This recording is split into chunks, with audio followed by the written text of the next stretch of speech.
আসসালামু আলাইকুম এভরিওয়ান।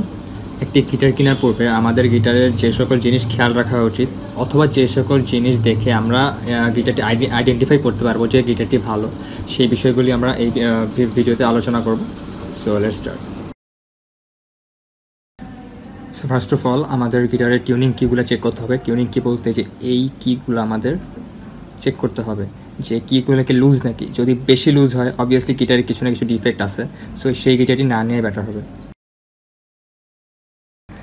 এরপর আমাদের চেক করতে হবে ফ্রেটবোর্ড আর স্ট্রিংয়ের মাঝের যে ডিস্টেন্সটা, অর্থাৎ এই যে স্ট্রিং আর এই ফ্রেটবোর্ড এর মাঝে যে ডিস্টেন্সটা, এটা আমাদের চেক করা লাগবে। এই যে 12 নং যে ফ্রেটটা, সেই ফ্রেটটা আমাদের স্কেল দিয়ে চেক করতে হবে যে এই যে এটার আর এটার ডিস্টেন্সটা কি 4 মিলিমিটার আসে কিনা। 4 মিলিমিটারের চেয়ে বেশি 5 মিলিমিটার হলেও চলবে, বাট মোর দেন 5 মিলিমিটার হলে গিটারটি নেওয়া যাবে না। সো আমরা যখন গিটারটি কিনতে যাব তখন আমাদের সাথে স্কেল নিয়ে গেলে বেটার। এরপর যে জিনিসটা আমাদের চেক করতে হবে সেটা হলো মোস্ট ইম্পর্টেন্ট, সেটা হলো গিটারের ক্র্যাকস।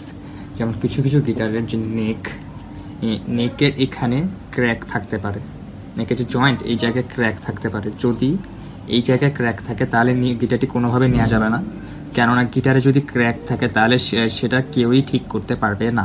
সো আমাদের এই যে এখানে যে ক্র্যাক, এই ক্র্যাকগুলো আমাদের গিটার কেনার টাইমে দেখতে হবে। এছাড়া বডির অন্য কোথাও ক্র্যাক আছে কিনা সেই জিনিসটাও আমাদের খেয়াল রাখতে হবে।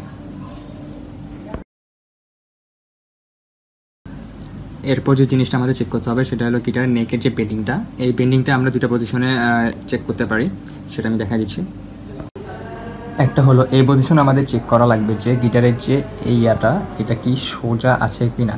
যদি কোনো ধরনের বেকাতারা মনে হয় তাহলে বুঝতে হবে যে গিটারে ডিফেক্ট আছে। আর একটা হলো এই পজিশন আমাদের চেক করতে হবে যে এই জিনিসটা কি সোজা আছে কি না। এটাও যদি বেকাতারা মনে হয় তো অবভিয়াসলি গিটারে ডিফেক্ট আছে।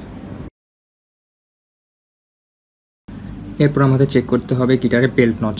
যেমন গিটারের এইদিকে একটা বেল্ট নচ থাকে আর নেকের পিছে এখানে একটা বেল্ট নচ থাকে।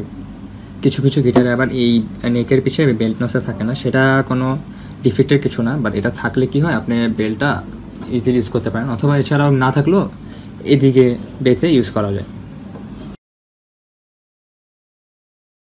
And last but not the least, obviously গিটারটা বাজিয়ে দেখতে হবে যে গিটারের সাউন্ড কোয়ালিটিটা কেমন, এটা কি ঠিক মতো সাউন্ড করতেছে কিনা। সো বেটার হয় যদি আপনার সাথে কেউ গিটার বাজাতে পারে এমন কেউ যায়, তাহলে অবভিয়াসলি এই জিনিসটা চেক করা যায়।